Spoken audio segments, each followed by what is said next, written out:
2 নং গুমা সমষ্টিত বিপিএফৰ সক্ৰিয় নিৰ্বাচনী প্ৰচাৰ অঞ্চলজুৰি দৃঢ় উপস্থিতি বিটিসি নিৰ্বাচনক কেন্দ্ৰ কৰি 2 নং গুমা সমষ্টিত বিপিএফে দিন ৰাতি অবিৰতভাৱে নিৰ্বাচনী প্ৰচাৰ অব্যাহত ৰাখিছে সমষ্টিটোৰ প্ৰতিটো গাঁও প্ৰান্তত দলটোৱে নিজৰ সাংগঠনিক শক্তি আৰু সমৰ্থন প্ৰদৰ্শন কৰি পৰিস্থিতিক নিজৰ অনুকূলত গঢ়ি তুলিছে বিপিএফে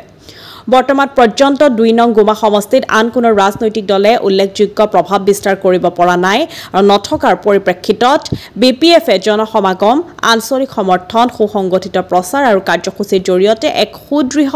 স্থান দখল কৰিবলৈ সক্ষম হৈছে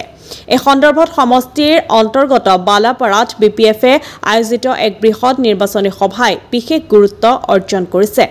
উক্ত সভাত বিপিএফৰ স্থানীয় নেতৃবৃন্দ দলৰ শতাধিক কৰ্মী তথা অঞ্চলটোৰ বৃহৎ সংখ্যক সমৰ্থকে অংশগ্ৰহণ কৰে সভাত কেন্দ্ৰীয়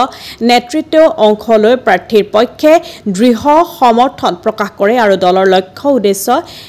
জনগণলৈ স্পষ্টকৈ ব্যক্ত কৰে 2 নং গুমা সমষ্টিত বিপিএফৰ এই ধৰণৰ সংঘত প্ৰচেষ্টা আৰু সংগঠিত দলীয় কাঠামো আৰু জন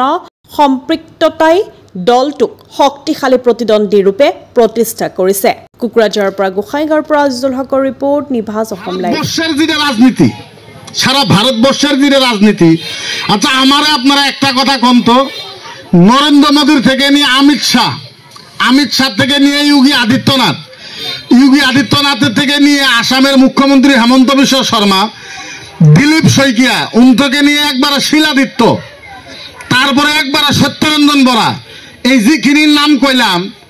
ইনারা আজকের তারিখ পর্যন্ত এমন কোন গাইল আছে যে গাইলটা মুসলমানে পারে নাই